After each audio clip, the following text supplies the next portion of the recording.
విశాఖ మధురవాడలో భారత మాజీ ఉపరాష్ట్రపతి వెంకయ్య నాయుడు జీవితం 50 ఏళ్ల రాజకీయ ప్రస్థానంపై రచించిన వెంకయ్య నాయుడు పుస్తక పరిచయ కార్యక్రమం జరిగింది.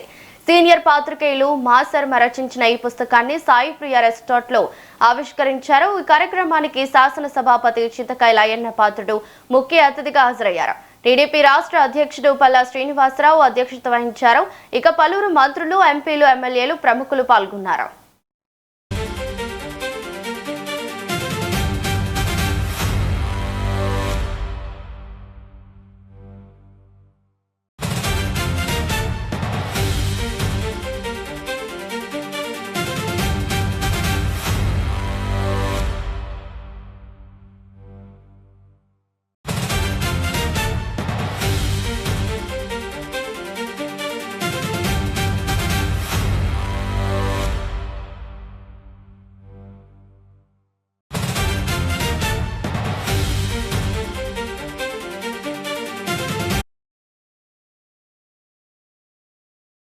అందుకే నేను కొద్దిగా లేకపోతే నాకు దూరంగా వెళ్ళి నార్త్ ఈస్ట్లో ఆర్ఎస్ఎస్ ప్రచారంగా పనిచేయాలని అనిపించేది అప్పుడు ఆ రోజు.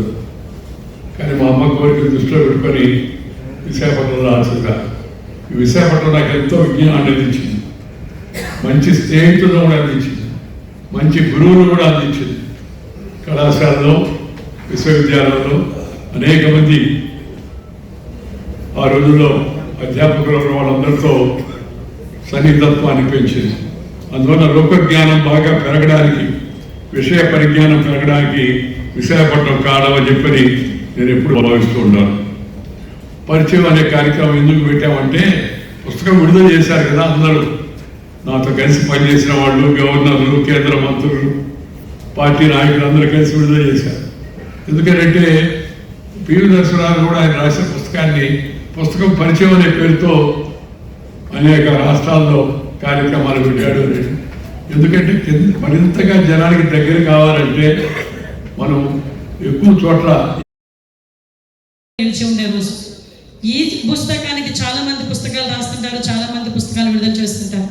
కానీ ఈ పుస్తకానికి ఉన్న విలువ ఏంది అంటే, ఎక్కడో సామాన్య కుటుంబంలో, ఒక రైతు కుటుంబంలో పుట్టిన వ్యక్తి ఈరోజు ఉపరాష్ట్రపతిగా ఉన్న తీరు, అదేవిధంగా ఈరోజు ఎక్కడో ఒక రైతు కుటుంబంలో నుంచి ఒక సామాన్య విద్యార్థి సంఘం నాయకుడికి ఉన్న వ్యక్తి ఈరోజు ఉపరాష్ట్రపతిగా చేసిన తీరు, కానీ అదేవిధంగా ఈరోజు చూసుకుంటే ఎక్కడో ఒక మారుమూల ప్రాంతంలో పుట్టిన వ్యక్తిగా, విద్యార్థి నాయకుడిగా, అతి ముఖ్యంగా భారతీయ జనతా పార్టీలో ఒక కార్యకర్తగా ఉన్న వ్యక్తి జాతీయ అధ్యక్షుడిగా నిలబడిన రోజు, అంటే నిలబడిన తీరు, ఇవన్నీ ఒక ఎత్తైతే మాటలో పదులు కానీ, మాటలో మంచితనం కానీ, మనిషి పట్ల ఉన్న గౌరవం కానీ, ప్రజాస్వామ్యం పట్ల ఉన్న భక్తి, ఈ మూడింటిని రంగరించి మనం మనకు నించోబెడితే అది ముప్పూరు వెంకయ్య నాయుడు గారి తీరులో మనందరికీ కూడా ఎదురుగా నించునే ఒక మహత్తరమైన భాగ్యం.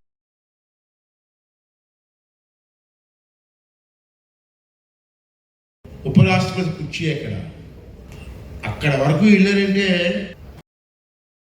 ఆ మనిషి తాలూకు వ్యక్తిత్వం ఏంటంటే మనకు అర్థం కాదండి.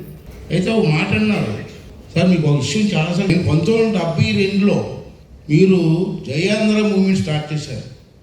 72లో అప్పుడు నేను ఇంటర్మీడియట్ ఫస్ట్ ఇయర్, నర్సీపట్నం. మౌనముని 1986లో ఆయన పార్టీ జనరల్ సెక్రటరీగా ఉన్నప్పుడు నాకు ఒక గొప్ప అవకాశం వచ్చింది. నాన్నగారు ముందు రాష్ట్ర అధ్యక్షుల ముందే ఢిల్లీ వెళ్ళిపోయారు. ఢిల్లీ యొక్క నేషనల్ ఎగ్జిక్యూటివ్ మీటింగ్కి నాయుడు గారితో పాటు ట్రైన్లో ప్రయాణం చేసే అవకాశం వచ్చింది. ఆయనతో పాటు ట్రైన్లో ప్రయాణం చేశాను. మన పిల్లలతో పాటు హర్ష, దీపమ్మతో పాటు నేను కూడా ట్రైన్లోనే బయలుదేరాను ఆయనతో పాటు. ఏపీఎక్స్ బాగా గుర్తు. అయితే 30 గంటలు ప్రయాణం, కానీ నేను ఒక్క మాట కూడా మాట్లాడలే. తర్వాత జాతీయ కార్యవర్గ సమావేశాలకు సంబంధించిన దానికి ముందు సమయం ఉంటే ఢిల్లీ అంతా పిల్లలతో పాటు తిరిగే అవకాశం. మౌనముని 1986లో ఆయన పార్టీ జనరల్ సెక్రటరీగా ఉన్నప్పుడు నాకు ఒక గొప్ప అవకాశం వచ్చింది. నాన్నగారు ముందు రాష్ట్ర అధ్యక్షుల ముందే ఢిల్లీ వెళ్ళిపోయారు. ఢిల్లీ యొక్క నేషనల్ ఎగ్జిక్యూటివ్ మీటింగ్కి నాయుడు గారితో పాటు ట్రైన్లో ప్రయాణం చేసే అవకాశం వచ్చింది. ఆయనతో పాటు